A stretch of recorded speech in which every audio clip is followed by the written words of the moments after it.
Good morning or good afternoon, depending on your time zone. And thank you very much for joining us for the 8th edition of the Global Pensions Program. It is a pleasure having you with us today. Buenos días y muchas gracias por sumarse a esta octava edición del Global Pensions Program el día de hoy. Es un placer tenerles con nosotros. Before we start, I would like to go over a few housewarming messages so we all have an optimized experience this morning. As you can see, this session will be conducted in the English language, but we offer translation services into the Spanish language. Please find the icon with the legend interpretation at the bottom of your screen to access the translation service. When you click that box, you will get the option to choose the language.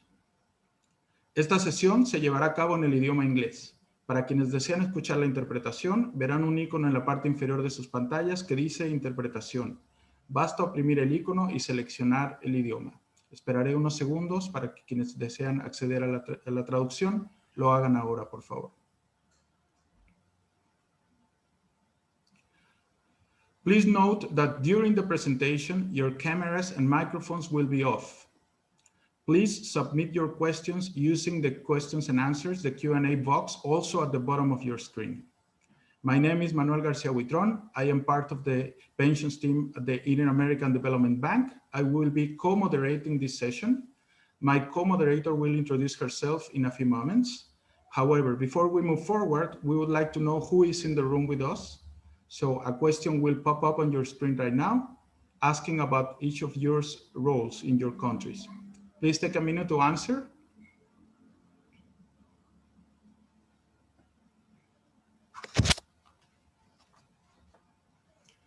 So now the poll is on your screen.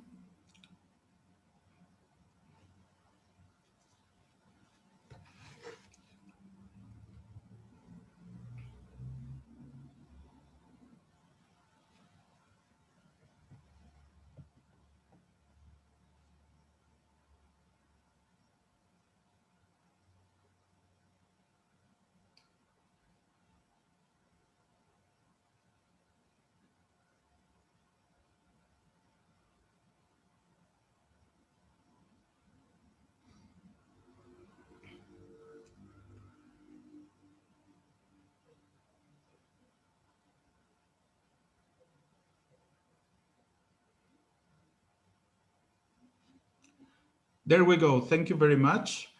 Jessica, now I hand it over to you. Thank you. Thank you. Well, good morning. My name is Jessica Walton. I am a regional director and vice president with Dimensional Fund Advisors. Thank you, Manuel, and the whole team at the Global Pension Program for having us. I am delighted to have the opportunity to introduce Professor Bob Merton. Bob is the School of Management Distinguished Professor of Finance at the MIT Sloan School of Management.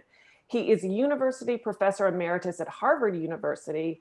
He has published countless papers and textbooks, some of which you likely studied during college or graduate level finance classes. I know I certainly did. I could list a dozen awards and other accolades received by Professor Merton, including the Nobel Prize of Economics in 1997. I have the privilege to know Bob on both a personal and professional level. He serves as what we like to call resident scientist at my firm, Dimensional Fund Advisors. Dimensional is a $500 billion investment manager founded in 1981. We work with some of the largest pensions and defined contribution plans across the globe. But more than that, Dimensional Fund Advisors is a firm based on academic research. Bob shares our commitment to designing real-world solutions from empirical research and peer-reviewed academic findings. And Bob really differentiates himself from other thought leaders through his commitment to seeing that his research benefits the field of finance and every investor. His work has led to the creation of new markets and financial instruments. He is currently working tirelessly to solve some of the biggest issues facing the world today. During our recent trips to Mexico City, I was able to witness his enthusiasm and energy, especially as it applies to influencing the design of retirement systems that work for everyone. Today, Bob will be presenting research which is detailed in a paper titled A 6-Component Integrated Approach to Addressing the Retirement Funding Challenge. This paper is co-authored with Arun Muralidhar and actually will be published tomorrow in the Journal of Investment Management. Before I hand it over to Bob, I want to encourage you to ask questions. You can do that via the Q&A function. After the presentation, Manuel and I will walk through those questions with Bob. Also, I want to mention the session will be recorded and available as a video file on the program's website in the next few days. So, Robert, the floor is yours. Well, thank you very much. And I'd like to share my screen. So if you'll bear with me a moment, I'm going to have to my slide disappeared for just a split second. I will get them up in one second, please.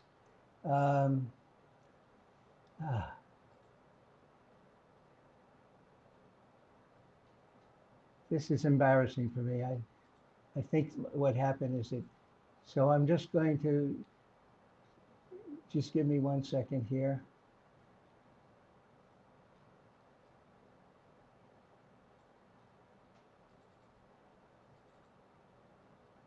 Okay, there they are.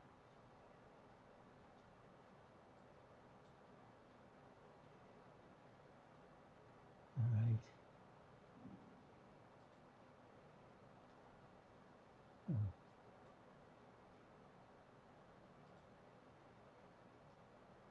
Now I need to get back to Zoom. Okay, now I've got me back there. Thank you.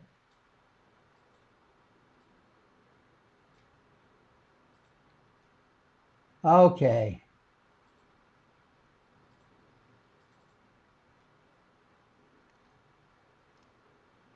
And now I need one more.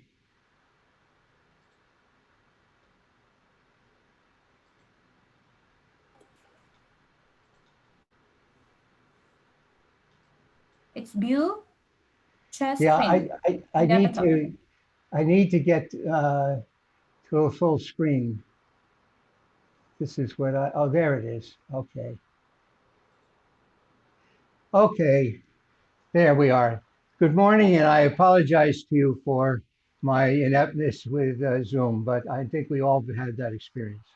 My topic for today is global funding of the retirement challenge. And before we get into the topic, I want to set up a few things. First, if you're going to design a retirement system, you have to ask what's the objective. I think all of us would agree it's a good retirement is the goal. And what I will use for that, which is certainly not original with me, is that a good retirement would be if we could provide a standard of living in retirement for the rest of your life that you enjoyed at the latter part of your life. The key here is the goal, the purpose is to create a standard of living. Standard of living is always measured by income, never by a pot of wealth. If you came to my city of Cambridge and you said, what would it cost for me to live in your city? I wouldn't tell you $2,300,000 in the bank. I'd say to you, you have to be earning a certain amount to live this way. So remind ourselves, the goal here is standard of living. That goal is an income goal. The second thing is a reality check. When we talk about the future and doing things, we have to, always look and be able to do things, but we have to recognize what's doable and what's not. Now, if you have your goal, let's say a good retirement, and you look at how you're doing and you say, I wish I could do better. How can I improve it? The chances of getting there. There are really only 4 ways. Save more, which means consume at a lower level. Work longer, which means carry the bricks longer, although you'll get more saving in a shorter period to fund. Or third, take more risk. Now, if you take more risk, you have to recognize whether in the short run, the long run, that risk is real and there. And so you always have to have what I call plan B. What will you do if the risk is actually realized? And how will you handle your retirement? These 3 of the 4 are all about increasing the assets one has at retirement to improve benefits. The 4th one is, given whatever assets you have at retirement, improve or get the maximum income benefits you can, subject to the same risk. I would say risk-free, just for a benchmark. Now, mostly for working and middle-class people anywhere, there are really only two instruments, in my opinion, that really move the needle in terms of being able to improve benefits without increasing risk for a given set of assets. One is the annuity. You all know what that is. If you buy an annuity, it will pay you every month for the rest of your life, even if you live to be 120, as all the good books wish us. In return, however, when you go somewhere where you don't need money anymore, you give up your money. Now, when I use the term here today, annuity, it could be a literal annuity contract, either from an insurance company or some other institution, but it could also be a pension, a tontine, any number of things. The key element for annuity is you get paid for the rest of your life, no matter how long you live, so you can never outlive your benefits. And second, that you give up what you put in when you no longer need the money. Okay. The other benefit is equity extraction. It's amazing, not just in a developed country, but I remember when I was in Mexico, that the number of people that own a house, now it may be very modest, but own a house, is very high in the population. And around the world, that tends to be the case, both in developing as well as developed countries. And so it's almost always the biggest asset that an individual has when they retire.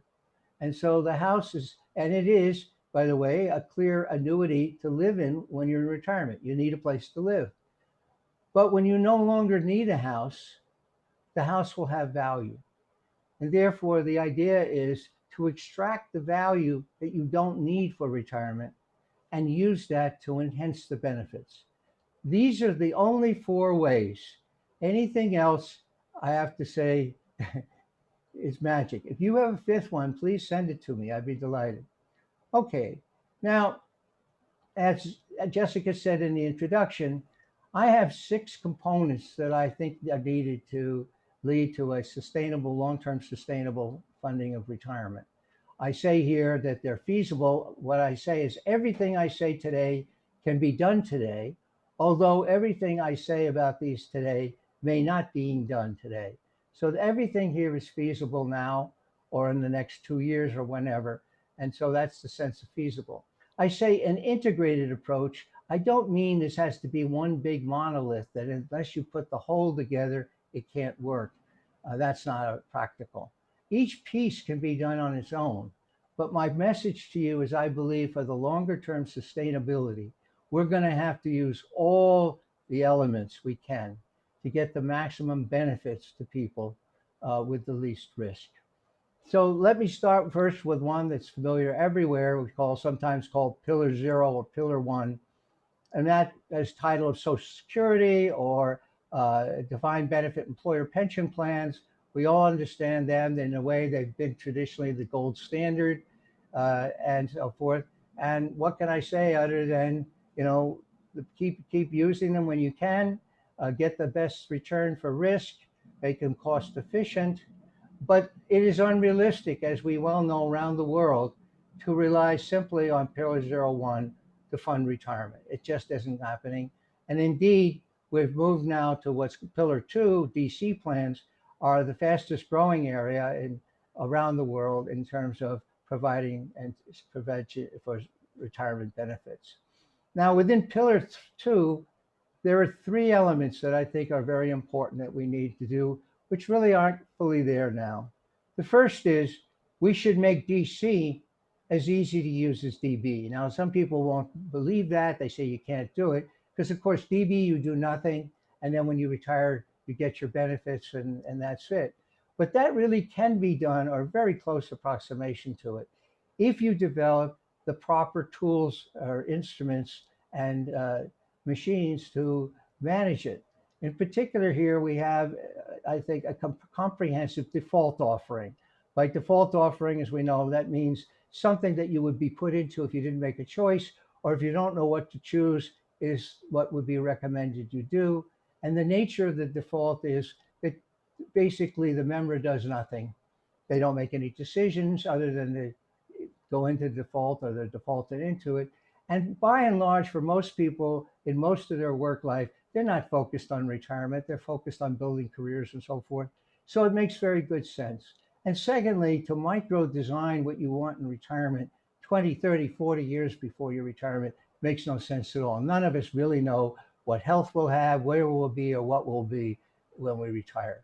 So first, let's make a default that's as easy to use as DB. Second, eventually people do become engaged, maybe 10 years, 15 years, or 5 years before retirement, where it becomes real to them. Two things happen here. One, because it's real to them, they get engaged in it.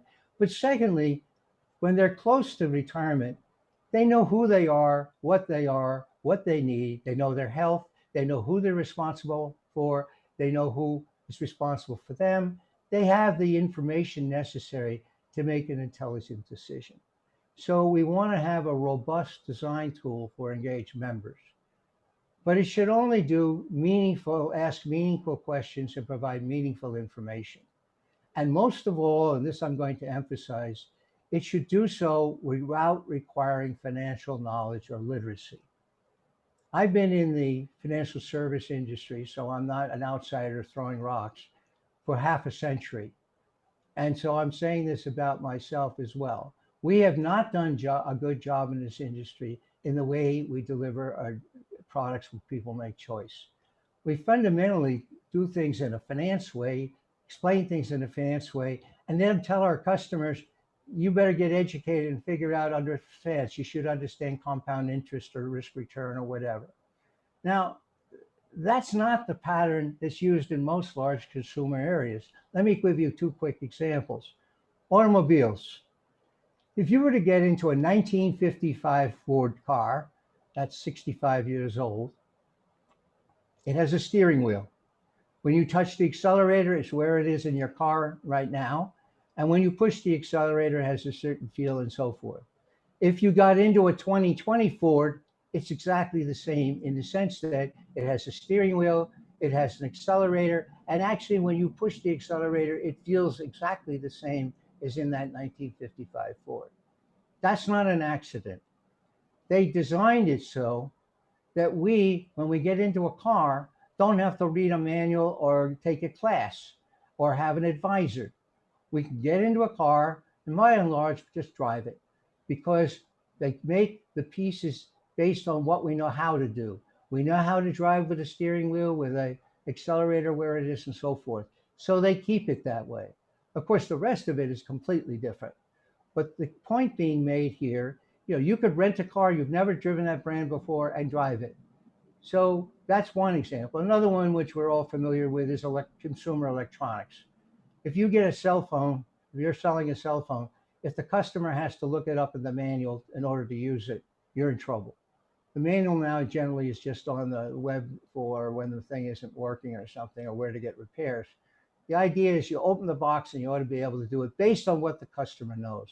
I believe this is going to be a critical thing, not only in finance for retirement products, but especially there, but for finance products in general. The third point that we need to develop with DC is to recognize while people don't pay much attention to retirement in their early years, or maybe most of their years of work, when they're getting close to retirement, it's crunch time. They're going to have to make important decisions, often one-way decisions. They have a deadline. There's a lot of stress. So we want to make the smoothest transition possible from the accumulation to the pay down phase. And most importantly, we have to offer customized choices that people understand at retirement. I can't see all of you, but if I could, I'd make a bet. Some of you in the audience are wearing a size 6 shoe. Some are wearing a size 12. I don't think any of us would appreciate it if we turned our shoes in and all of us wore the same size 9 average. It would be pretty painful. So my point here is, even with working and middle-class people who have relatively simple financial lives, their lives are very different at retirement. And we have to provide them the opportunity when they get there to select a pay down characteristic that they can understand and that fulfills their particular needs. So those are the three. The third is what I call pillar 3. If we're going to have a solution system for the country, a retirement system, it has to provide for uncovered workers, people who are not part of Social Security, not part of any employer plan, but still need to save for retirement. And those workers, which in many countries is quite substantial, even in the United States is a good number. And the answer for that one, at least a answer that I've come up with along with Arun Malakari, who you heard will be speaking tomorrow, is a creation of what we call a pension bond. And a pension bond is nothing more than a government bond, just like you have, government bonds, which make payments, promise payments, except it's called a pension bond because we designed the payments to be like those that you would get with a pension. Now, if you think for a minute, every time we contribute to a pension plan, we put the money in today. What do we get back? Nothing until we retire 10, 20, 30, 40 years from now. So what we said is, let's take a government bond, exactly the same as all other government bonds, full faith and credit, basically risk-free, etc. But where the payments are that you pay, you buy it now, you receive nothing, no payments, and therefore have to make no decisions until a date that's your anticipated retirement date. At that time, it then pays a level stream of payments for a number of years, just like a pension. I'll touch a little bit on this some more later in my remarks. So the idea here is we must provide a simple, easy to use, very low cost tool that uncovered workers, and by the way, workers who are in plans but recognize the plan they have is just not adequate for the benefits they need and they need to add to them. So that's number 3. Number 4, I already alluded to under reality, that we must provide more benefits from the assets we have at retirement. And as I've said, the tools for doing that are, in the United States, they're called a reverse mortgage, terrible name. In South Korea, it's called a home pension. That's my favorite one. And annuities, they will change the saving behavior. And I'll briefly show you how big that can be. Number 5, if one of the options that retirees or people on their way to retirement want to have is perhaps to work longer, we have to make that a really feasible thing to choose. Right now, people are working. Yes, some people can continue to work, others can't. We all know that as you get near to a retirement age, where even if you don't know exactly when you're retiring, it's hard to get a standard type of job simply because with very little time until you're going to retire, many employers are not willing to make the investment of the learning curve and so forth to hire someone into a job of any substance because the return on investment is very low.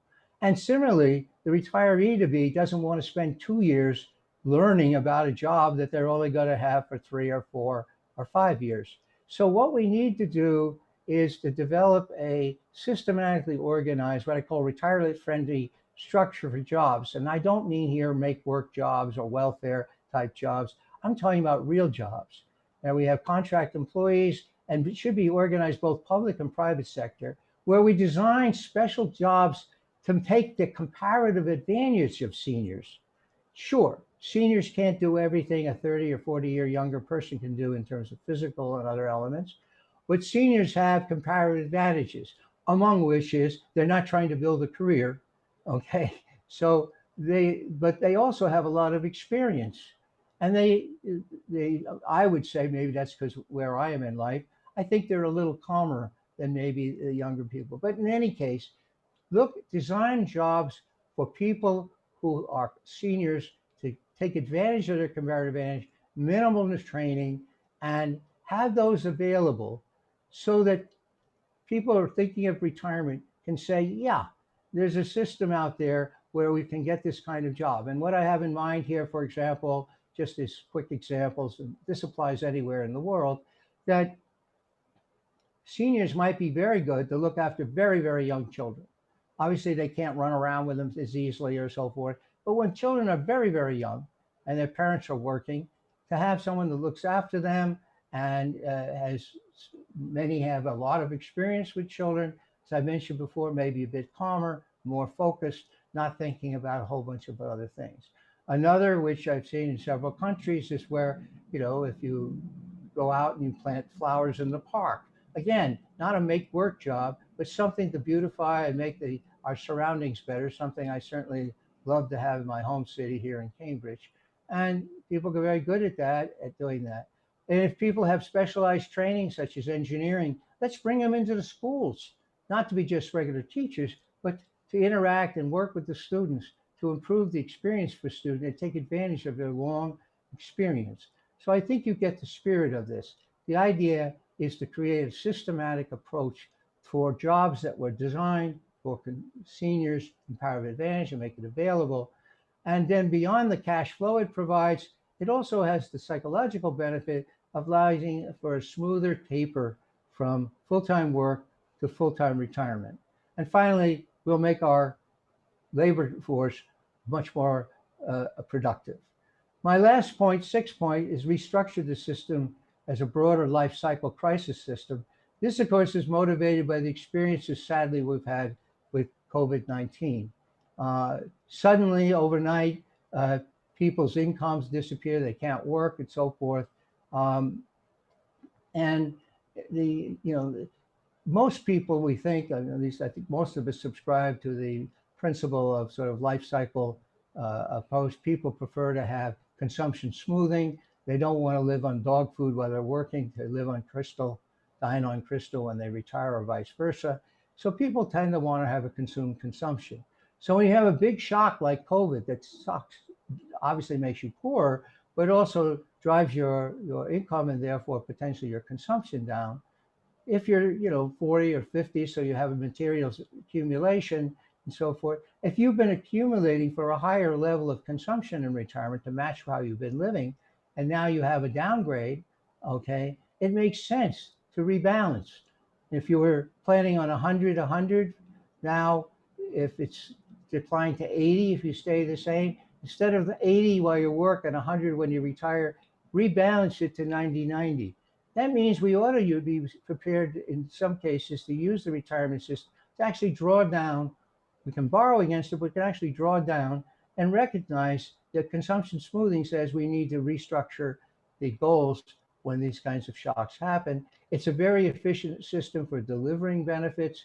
And in my own country, when we were doing the PPA and so forth, we had pretty inefficient distribution. So my point being here that we may want to revisit, not as a savings account, but revisit the retirement system as a broader life cycle covering crisis coverage, and then may actually make it more attractive to people to contribute.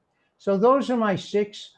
I think we need all of them. And now in my remaining time, I'd like to move forward and talk about a few. Now, I'm going to talk about Pillar 2 a lot because that's the fastest growing and most important, and all of us are engaged in it. Now, one of the features of Pillar 2 is that when we go on our account, if we're engaged and look at it, it shows us our accumulated balance, how much we have. So let's say we are fortunate enough to have $1 million, whether it's pesos or dollars in our account. If I ask one of my MIT 150 IQ, 3 PhD nanotechnology colleagues here at MIT with a balance like this, how are you doing for retirement? Where are you doing? That colleague of mine can't answer that. In fact, no one can with just this piece of information.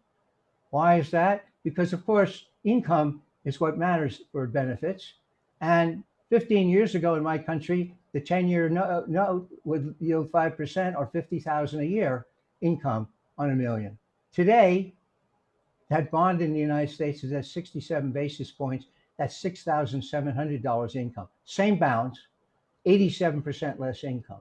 So since it's income that matters, seeing the balance gives you very minimal information. And to try to transform that into what's meaningful income is a complex process using other data.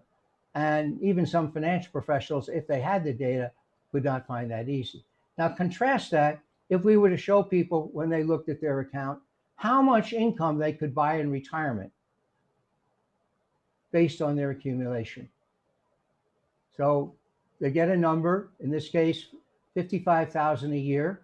And what does that mean? It means with your current balance, when you retire, you have enough to buy a $55,000 a year real income because it's standard of living. All right. Now, look at the difference of this, just introspectively. Before we had $1 million, we don't know where. If I tell you, say you're living on $80,000, okay? If I tell you you have enough for $55,000 income when you retire, you instantly know what that means. You know, especially since it's in current dollars, and it should be, uh, you know that's a lower, and you can contemplate, is that something I can deal with? If not, I have to do more, but it tells you where you are instantly. And that applies even if you have a sixth grade education. Everybody understands income. They have to survive.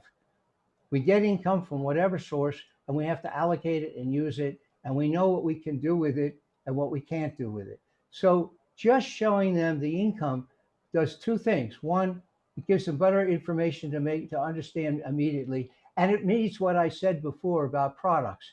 You don't have to train them. You don't have to have them go on the web and learn something or get an advisor to explain it to them. They know immediately from that. So that's a really big effect. Now, the good news, which I'm happy to report if you're not aware, is that in 2019, here in the United States, we passed the Secure Act. In Mexico, actually earlier in the United States, we CONSAR did the pension reform. In both of those, they now are requiring that in DC plans, we show the amount of retirement income payout one can have from the balance. Okay. And so that's now going to be required. And that's a huge step. I can't overstate that.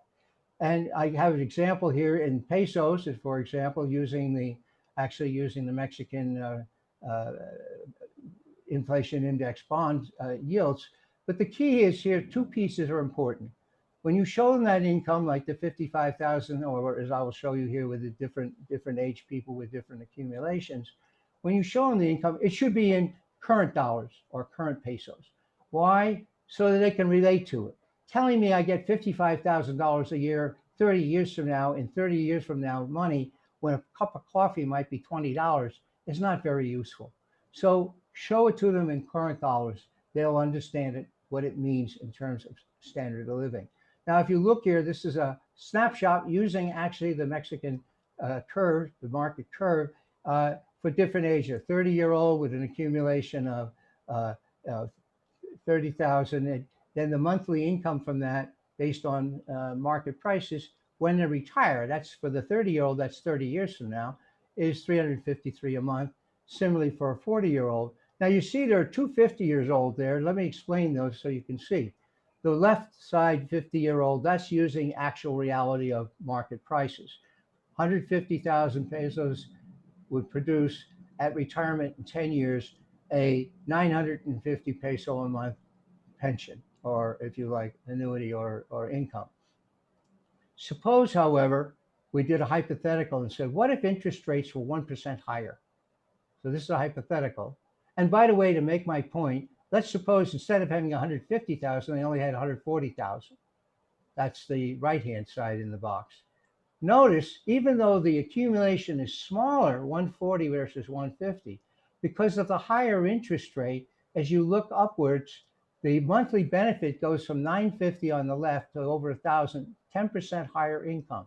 So even if your balance is smaller, interest rates can make it such that what you care about, your retirement income, can be larger. And that's the point. And then over here, a 60-year-old is just about to retire, we see with their accumulation. The point is, two things are essential: that you use actual market prices, not wished for interest rates, not historical interest rates, the rates that you can actually buy. And this is no different. Just imagine in your DC plan now, if they showed your accumulated balance, instead of showing you the market price of that, they showed you what you wished it was worth, or what you think it was worth, or what historically it was worth. Pretty useless. So you must show actual real market prices as are shown here. And secondly, it needs to be in current dollars so people can understand it. Again, very exciting and very important. And people will learn and get used to this very easily. They didn't choose to see accumulated balance. We in the industry, that's what we show them, or required to show them. That's what they've learned. When we show them income, they'll see it, they'll get used to it, and in fact, they'll better understand it. And I remind you, Social Security and DB plans never quote the value of the account, they always quote the amount of income. And that's what people understand and like. Okay, now just to continue on the income theme a little bit more, I want to point out that some people say, well, if you get the right amount of wealth, the interest rates will work out. Well, if you look at the data, I don't think that holds up. So what I show you here is two charts. On the left side, showing the monthly returns from rolling over 90-day treasury bills in real terms from about 15 years ago, 17 years ago to now. And what you see is what you would expect. Very low returns, very little volatility. Basically, the treasury bill is the gold standard for safety and risk-free minimum volatility for the value. But if you ask instead not the value stability, but how much income in retirement you could buy, that's the right side graph. That shows you for holding treasury bills how much income retirement you could buy. And you see it's one of the riskiest assets you could hold as a retiree or someone who's saving for retirement. And everybody who runs a DB plan understands this. They're interested in the funded ratio, not the value of the asset volatility. And what you can see here is a quite different story. So when anyone tells you, oh, wealth and income are pretty much the same, the data don't support it.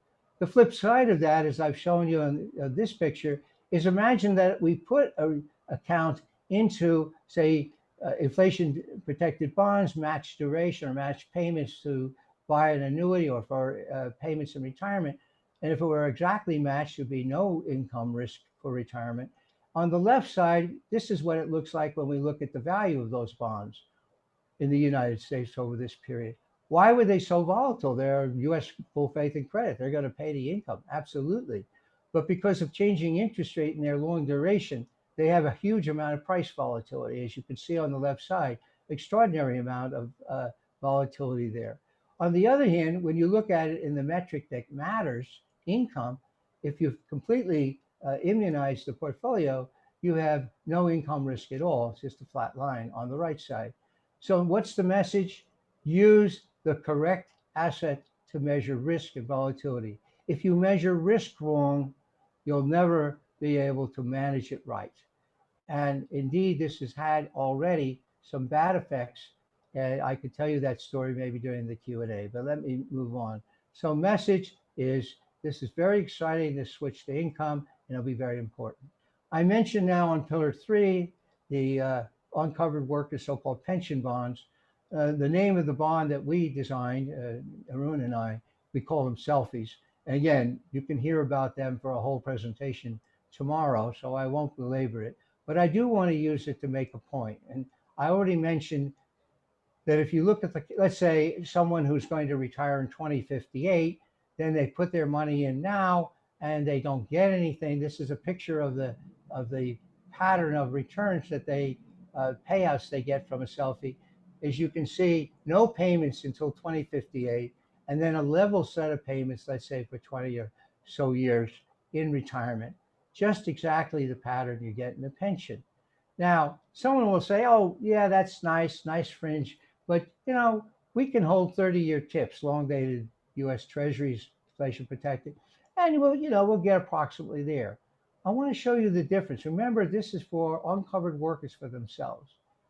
If I buy a 30-year tip, what do I get? Every 6 months, I get a payment, a coupon payment.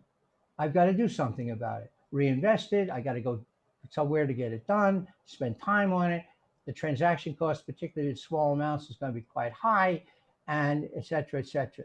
How many of those? Well, with a 30-year bond, you have 60 such payments. And then at the end of 30 years, you get a big balloon payment. You get your money back. Unfortunately, you're getting it back about 8 or 10 years before you retire. So now you've got to reinvest all of that. That's a big decision. Secondly, you have no idea what rates you'll be able to invest it at in 30 years. So you have a huge reinvestment risk. What I want you to see from this is the devil is in the details. When we design these solutions, it's the detail that matters, not the big picture. And here you see as the example. With the selfie, if I retire when I plan, I make one transaction. Why? When I buy it. I don't have to do anything till I retire. When I reach retirement, I want a level set of payments. I'm done. I don't have to do anything else. With the treasury tips, 61 transactions plus reinvestment risk. That's my message there. Now, I mentioned before is item 4, this idea of you maximizing income benefits from whatever assets the retiree has. So you get to retirement, you got all the assets you have. How can you maximize your benefits? And I mentioned annuities, and I mentioned the reverse mortgage or equity extraction.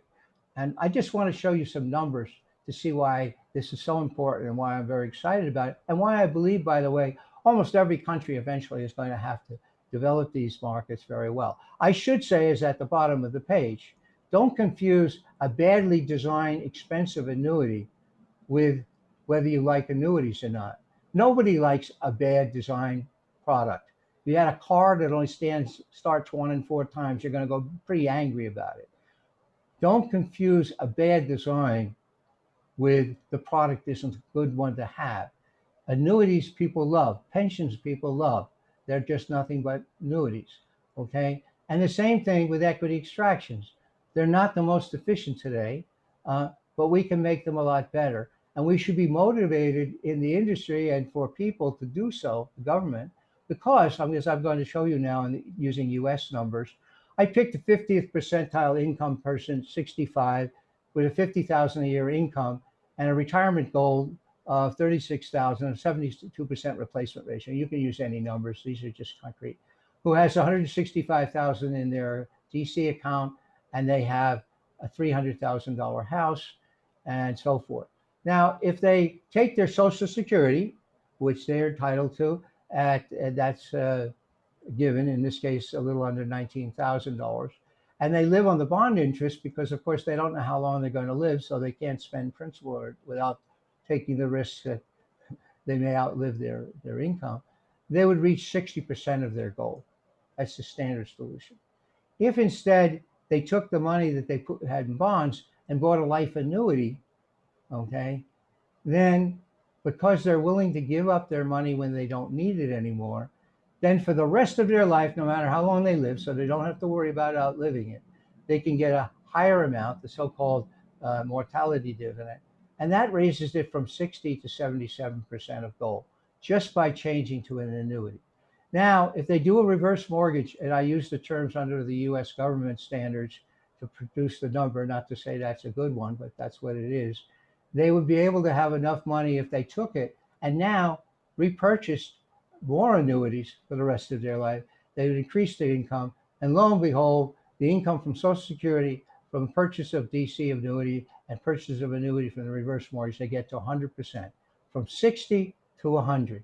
And remember, with a reverse mortgage, you never make any payments of principal or interest for as long as you're in the house. And for most people, the house they live in retirement is the house they're going to be in the rest of their life. So that covers them as well. So this is why I wanted to say to you about it. Finally, my last point on the transition, when you get to retirement, that's when you have to make decisions. And I've suggested here 3+1 buckets, and I'll explain it. Now, this isn't perfect, but I believe that if you had these buckets available to people, you could pretty much span almost all of what working and working class and middle class people would need. The first being, of course, guaranteed income for life, life annuity, tontine, Social Security, DB pensions. Here's your income, here's your pension, you get it for the rest of your life. Set it, forget it, enjoy your retirement. But then, of course, some people may say, but I'd like to have some liquidity, which of course you don't have with a pension. And I'd also maybe want to have some bequest motives or other things, or a reason to want to be able to draw cash. Fine. Then you give up the guarantee and you give up the longevity protection, but you can put it in essentially government bonds, and you can still get the income and everything, but now government bonds can be bequeathed and government bonds can be sold. Okay. Now the third one, a desired income goal. We have a goal when we're doing our retirement accounts of what we want for retirement. Well, sometimes when we reach retirement, we haven't gotten everything we want, and we say, but you know what? I can set a new goal. So if I retire at 60 or 65, I can say, I'd like to try to get to a higher level by age 70. I'm going to set that as a goal. Well, that's a kind of similar target that they had during the accumulation period. And that's a reason to take risk, You put the money in there, to try to get somewhere you can't get to risk-free, and you try to get to a goal. And among those three, depending on the circumstances, I think you can cover most. The fourth, the plus one, is what we call a longevity insurance or deferred life annuity. When you're 60 or 65, you buy tail risk protection. It says, I buy an annuity that starts paying me at age 85 if I'm alive. Um, because of the long time until it pays out and the mortality risk, you don't have to pay very much for that. But this bounds the tail end so the person can feel secure that no matter how long they live, they won't outlive their money. And I think these four do it. So with that, I'll stop and turn it over back to you for questions and anything you may want to ask. Thank you very much. All right. Well, thank you so much, Bob. We're still definitely taking questions, so send them in via Q&A, but we've gotten a few so far. One I thought was extremely interesting. We're speaking to a large portion of this audience is from Latin America. I keep up with the news when I can, and there have certainly been a lot of demands for access to retirement funds in light of COVID and issues that people are having to pay for emergencies. One of the questions that came in was, in your opinion, what is the best design of a private account in order to offer some support in rainy days without compromising retirement income? And what is a good level of early withdrawal for emergency purposes? Can you design a good rule for it? Well, that's an excellent question, and one I'm actually working on, motivated particularly by the COVID. And so I won't pretend to say I have a pat answer, but I will tell you some of the issues that you face. As soon as you have multiple goals, you have to make compromises. If I know that I'm only dedicating to getting you income and retirement to take care of you, and that's the only thing I do, I can optimize that. But clearly, if I have to have the possibility that at some earlier date, maybe a decade or more beforehand, that I will be able to access this money, that will affect, of course, the policy. And so overall, you'll have to make compromises. The good news, I think, is that for most people in the early part of their work life, they have a relatively small accumulation in their retirement account. And so however you look at it, taking it out or not, I'm not recommending that it take it out, but I'm saying it's probably not as important as later on. But when you're in your late 40s, 50s, now you have a large accumulation and not that long before retirement. Now that your question becomes much more important in my view, because now you may be talking about significant drawdowns. I think we do have to make sure that that doesn't get used as a savings account. So we need to have conditions under which you can do it. That's why I call it, if you want, force majeure fund or crisis fund, the kind of thing that where you have a crisis, do that. But I'm just pointing out that in some cases you can have people borrow. I mean, I'll point out something that Franco Modiani said 30 years ago, which I believe makes a lot of sense. In today's world, at least in the United States, with the level of interest that you can earn on your bank account or you can earn on fixed income, people who are doing payday loans or credit card, paying double-digit credit card interest and earning less than 1% on their retirement account, that doesn't make any sense, right? Pay 20% interest on your balances while you're earning 1%. So we need to fix that. We want to make it. Now you could say, well, but that's going to be a backdoor to spending retirement. We always have to compromise. In other words, we do need to have safeguards that people don't get, confused and start using it as a savings account. But that said, I think COVID is the exact case. This is clearly not something that people planned or frivolously, not frivolously, but just say, hey, I'd like to spend more. They're really cut. So I have to say to you, I think this is a problem that we can solve. I think it's a problem that is very doable. Do we have a best design yet? Not yet, but we will, and we can, and we need to think about that. Do we want to do it? And I would also underscore, if you can tell people that their account is, if you call it rainy day, I think, which is used as your term, or a crisis account, that this account is more than just for retirement, but for things that are important emergency. It's a safety fund. Uh, I think you may get greater sponsorship. People will be more encouraged to contribute when they have choice to it because they see its benefits beyond that which may be decades away. But thank you for your question.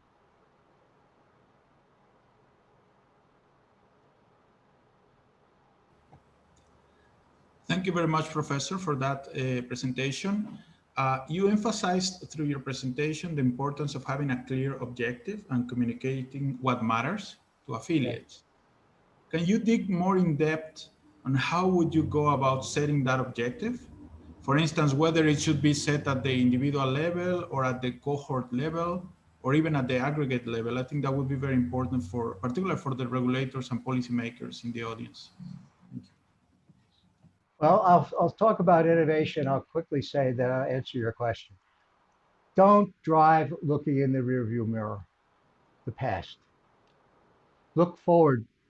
And it may have been at some time in the past, the technology, et cetera, and costs were such. The best we could do is say, hey, pick an aggregate number, do something. Hey, let's have target date funds that are everybody's the same age, male or female, or rich or poor. If they're the same age, you do the same investments. That is very, very, very crude. Okay. You certainly wouldn't take your medications that way. Imagine your medications were based on age, but not gender, for example.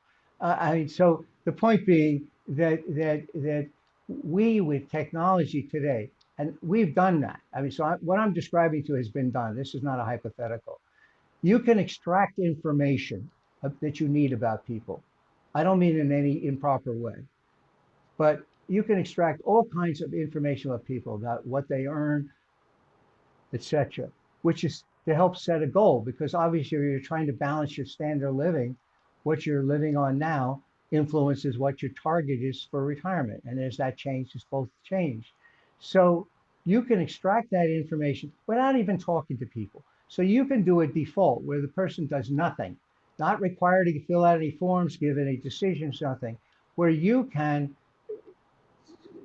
change their allocation, move them to a different fund, everything automatically without them having to do anything as their personal circumstances change.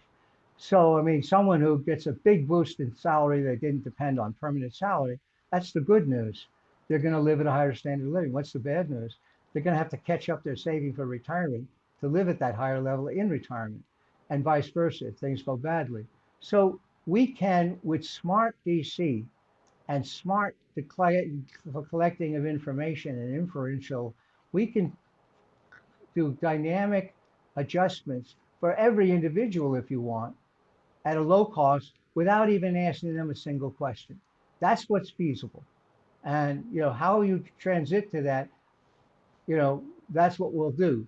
But don't let anyone tell you, oh, it's too complicated or it can't be done or average is good enough. If my head is in the refrigerator and my feet is in the oven, my average temperature is okay, but you can picture that's not very comfortable. Point is, we need to take advantage of the efficiency and effectiveness of customized design that respond to changes in market conditions and personal circumstances. Very doable.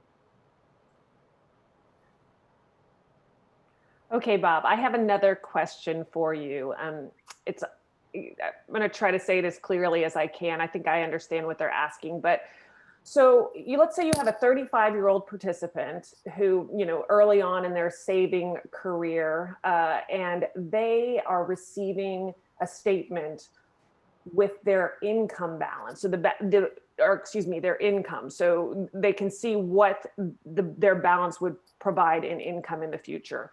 Wouldn't that number look so low that it might be discouraging? And is there a way you could combine that figure with a conservative estimate of future earnings? Would that make sense? Well, that's a superb question. I'm delighted to get it because I wanted to answer that kind of question. You're absolutely right. It may look low, but discouragement, I don't think so.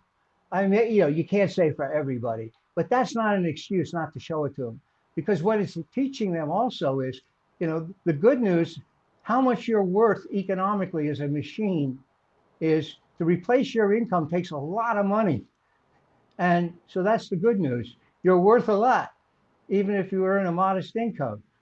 The bad news is to replace that when you retire, you got to have a lot. So the first important rule here is they're getting a realistic number. They can understand and they expect it to be low. You explain to them, well, of course, you've got another 40 years, 30 in your example, 30 years to save.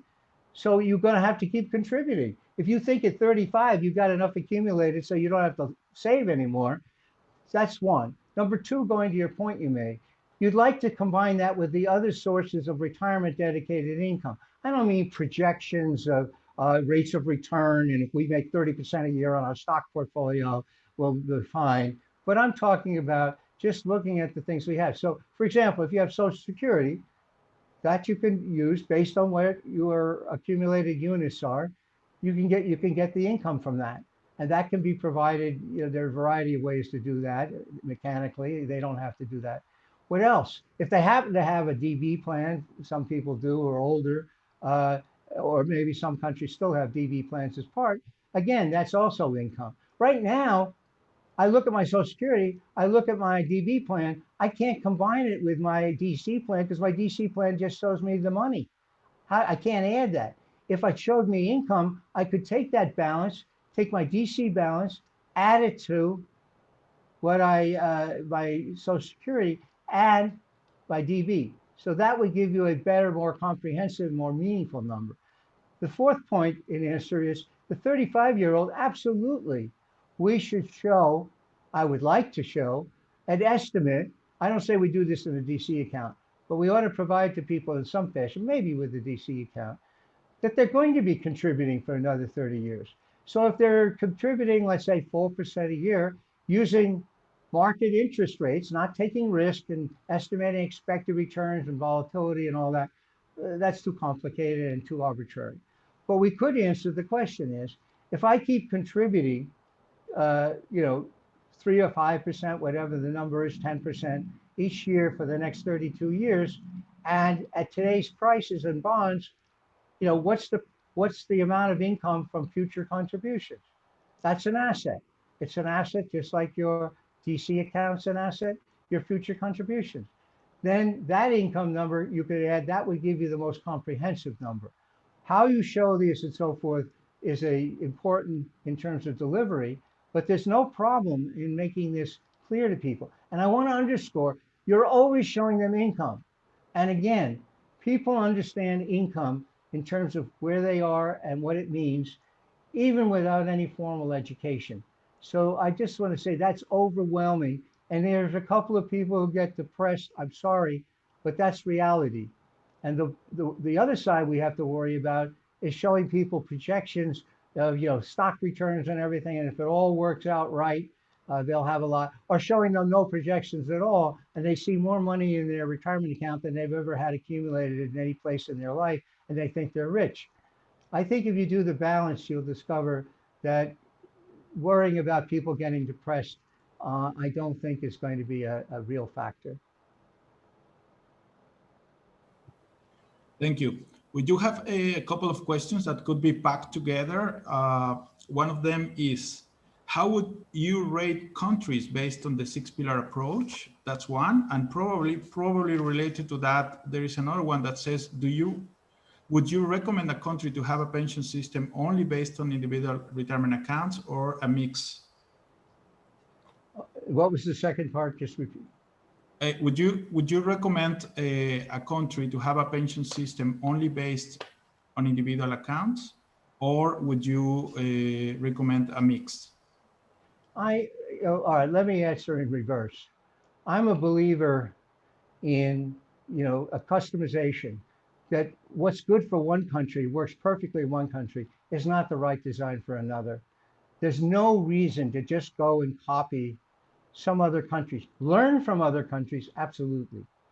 But one of the reasons I refer to, let me just make a statement. Best practice, meaning best practice retirement systems, meaning they exist, is not good enough to design your own. Best practice is a legacy. That's, again, looking in the rearview mirror. You want to be looking forward, what technology allows you to do, not look at what's been done. You're designing systems that are supposed to last for decades. You don't do that by looking at the past only. You learn from the past, but look forward. So the first point is design it for the country, for the profiles, for the needs, for the culture, for that. Get ideas, but don't copy. I am certainly not going to award best retirement system of the year or something to a particular country. There are too many dimensions, and some countries, smaller or bigger, richer or poorer, more homogeneous or not, it's easier or not. I don't think this is not a league table grounds. Our country is number 3 or number 1. That's nice, but reality is that we want to build a good system, whoever we are, and I think it's not very productive to do spend our time saying this is the one you want to copy. You may say good ideas, great ideas, but let's adopt them and let's design something that fits our country, the way it operates, and so forth. And I mentioned the housing thing. Germany has one of the lowest home ownerships of countries in the world. I don't know why. So obviously it will be a bit less of a factor there.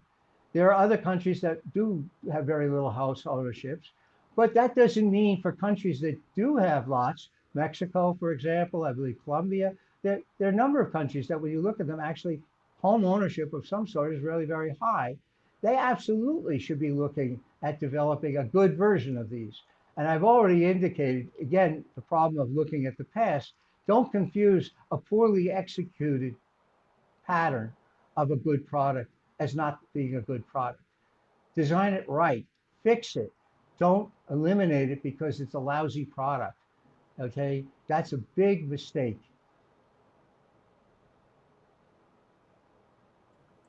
Great. Thanks, Bob. So we have another question. This is regarding financial literacy. Certainly it's been a hot topic for years. The question revolves around, since each of these retirement accounts, so accounts in which we speak, need to be tailored to an individual, how important is financial literacy? Or should the investment in this type of product be mandatory, negating the need for choice and presumably financial understanding of what they're investing in? Very good questions again, and in different pieces. Implementation in different parts of the world have to be done in different ways. For example, if you're a country that currently has just let's make it simple, a social security system, and now you're introducing DC type system where not only people get what they earn, but they take on responsibility for choice. It may be, to begin with, that you don't just give them a DC system as it exists, let's say in UK or US or somewhere that's been around for a long time. You might make it mandatory and that they do a default. In other words, you design a default system, a good one, not a crummy one, and including not a target date fund, age only. That's better than nothing, but it's pretty not great. But you design a well-done default system. You may start out by saying, okay, you don't have any choice. You put your money in, we collect information about you, and we allocate to optimize to your circumstances to a goal that we think is useful. This goal setting is not being paternalistic. Most people, if you ask yourself, again, even my super smart colleagues at MIT, they're 35 years old. They say want a good retirement. I say, all right, what do you want? They say, I have no freaking clue. You tell me, you're the expert. What am I going to probably want? Most everyone comes back to me and says, what am I going to want when I'm 65? I know a good thing. So all the default does is you use all the professionals and you say, for someone 30 years old, a good rule would be that they'll want to replace, standard of living or whatever you use. And then you set the proper goals on that. People do that for a living. And that becomes your default goal. And you manage the whole thing. And then it's a transition. If 5 years later, people get used to DC plans, then if you say we can make it better, now when people get engaged, if they want to, customize it more themselves, you have a nice tool, fine. Other systems, you could do it. I would not say in general, as I said at the outset, that just one kind is good enough for a solution. In general, you're going to use everything. I think there is a role for a safety net. I think if we think of the financing of retirement, if we think of the reality that we're not going to let people starve if they don't do things. So there's a lot of reasons why we may want to retain or even encourage pillar zero, pillar one. Pillar two is becoming more and more important, and for many reasons, not just the risk, but because people's the way people work is so different. They used to work in one company or one job their whole life. That's certainly not the world we are in now. And so many of the other plans, the industry plans and so forth, are not very flexible anyway. So I would just say use them all. I don't see any reason to constrain yourself to just one. Obviously, the advantage of DC from the perspective of those who are responsible for society if things go bad is it's fully funded by definition, unlike our DB plans. But those are all issues we'll have to discuss. But I don't think, particularly with the technology you have, it's we can design well-functioning, well-worked, non-complex, multi-dimensional systems, and you can leave one piece out or not. That's an individual country choice, cost benefit. Too many factors for me to give a general answer. But certainly, I wouldn't say outright that the best thing is just to have a DC funded is the only answer for all retirement. I think that's far too sweeping a conclusion. Thank you. There are some questions regarding selfies, so I will try to pack them. One of them is regarding the fact that you presented selfies as a solution for what you call pillar 3. So that's a solution for uncovered workers. So the first question is whether you could develop a bit more that link. So this is important in the context of Latin America, for instance, where there is a very high informality. So if selfies could be a solution for that, this is something everybody should be looking at. So that's one. Secondly, there is also a question from the audience mentioning that selfies could also have a link to the other pillars. So they may play a role, sort of a transversal role instead of just one of the pillars. So conceptually, if you could clarify that. And finally, there is a question asking who issues selfies. Is it the government? Okay, let me just answer them. I think maybe in reverse order for a moment. Just why did we say government? Well, think about this. I take government, and we can get into this debate, but I take government by definition as risk-free. And the reason I say that is if governments default, the rules are all changed. So we're kidding ourselves to say, oh, I own stocks in a private company, so I'm safe even if the government defaults. Look, when governments fail, they can do almost anything they want. And I think it's unrealistic to just assume that everything else will work as good. But let me just say, for me, I always treat the government, full faith and credit, as risk-free, even though it's clearly not for a country. But I can't do anything about it unless you take your money out of the country. And for working middle-class people, that's not a very meaningful discussion. Okay, so let me set that as a ground rule. That said, think how simple it gets. Suppose the selfie as I described it, and again, I'm not going to go through it, and I want to remind you that Arun's going to give a whole talk on this, 30 minutes tomorrow. So those who are really interested, please tune in and ask questions. But let me just remind you, because it's issued by the government, let's say full faith and credit, like it's full faith and credit bonds, okay? You don't have to have a discussion that says, well, it promises to pay you 30 years from now, $10 a year per bond for 20 years. But then if it was issued by a private issuer, you have to say, but of course the private issuer may fail. And so now let's explain to you risk.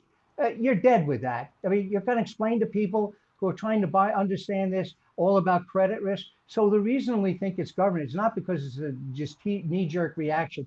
Government should do it. It makes the risk aspect of it simple. The government says it's going to pay you, and it's an obligation stronger than most pension plans. because like in my own country, Social Security, the amounts paid are not promised until the Congress can change at any time. Whereas a bond, if they don't pay what they promised, they're going into default. That's a serious thing. So its risk is the first one. Secondly, is efficiency and cost. So the information saving, simplicity, not having to discuss risk is first order. Someday we might issue something that looks like private sector, but it's not going to be the same, just the way corporate bonds are not the same as governments. Okay, but the other reason is these are for people, we want them to be able to buy them in small lots easily, and that usually can be accomplished through the government rather than having to go and pay fees and hire people, and lots of times people don't even know how to do it. When you look at it, it just seems to me that it's like savings bonds that government offers in small denomination. So if we offer it in small denominations. Now, one thing I would point out, and this goes to the second part of your question, or second question, can't selfies be used for others? The problem when you have something sold by government directly to people at a non-market price, they just say, here's the price, or here's what we'll pay, is the worry that the prices are either subsidized or too high, too low. They don't have the benefit of a market. The advantage with selfies are that if we issued selfies in large size, not the kind that a typical individual would buy, but large size, like regular government bonds, then pension funds, that's Pillar 01, and DB plans, employer plans, can buy selfies and for the risk-free part, not as a substitute for all their investments. If they have to take risks to try to get where they want to go, just as they do now, they do it. We're talking about what is the safe asset? What is the asset that matches the payment as much as possible for sure? Selfies are great for an insurance company if they want to hedge their annuities. They're great for a pension plan. And what's really great about it is if you have them in, they're different years, different denomination, okay, then they can match their actual book. The insurance company can look at their book of age and annuities. Instead of doing a kind of general hedging, they actually could, for the risk-free part, exactly buy selfies to match the profile of the people who they have liabilities to. The same thing with the pension plan. But this also solves the pricing problem, because selfies for institutions would be auctioned at market, just like other government bonds. Auction market are the most sophisticated investors out there. Insurance companies, pension funds, sovereign wealth funds. So they bid for them. Those will be real market prices. And what we envision is that those market prices from auctions, from sophisticated investors, are used to price the little selfie that I can walk in and say, I can buy it off the shelf. And this will assure people more who are involved that the government is not providing unwanted subsidies or overcharging small savers. So it answers your second question. Absolutely, pension funds will love these, as will insurance companies, because if they can hedge them much more precisely, the risk-free part, they don't have to have as much of a risk-free cushion. They can put more at risk and improve their performance. So it's a symbiotic approach, and it solves the issue, in our view, very reasonably, about issues of subsidies with government issues. And it doesn't become a political issue because essentially the prices are being set by the most sophisticated market investors in the biggest market. Now, there was a third part of your question. Could you repeat it? No, you got everything you wanted? Okay, thank you. Well, Bob, as usual, it has been a pleasure to speak with you. Just to let everybody know, I want to remind you that this recording will be available on the program's website relatively shortly. I'm going to let Bob go, but I think Manuel has just a few housekeeping items he wanted to review real quick. So thank you, Bob. Okay, thank you all, and thank you for listening. Thank you very much. And for your very good questions. Thank you. Sure, we are ending this session now, but I will kindly ask you to stay connected. But we now have time for a, 30 minutes coffee break. And then Professor Ibbotson, another towering figure in finance, will be talking to us. about investments. So see you in half an hour. Thank you.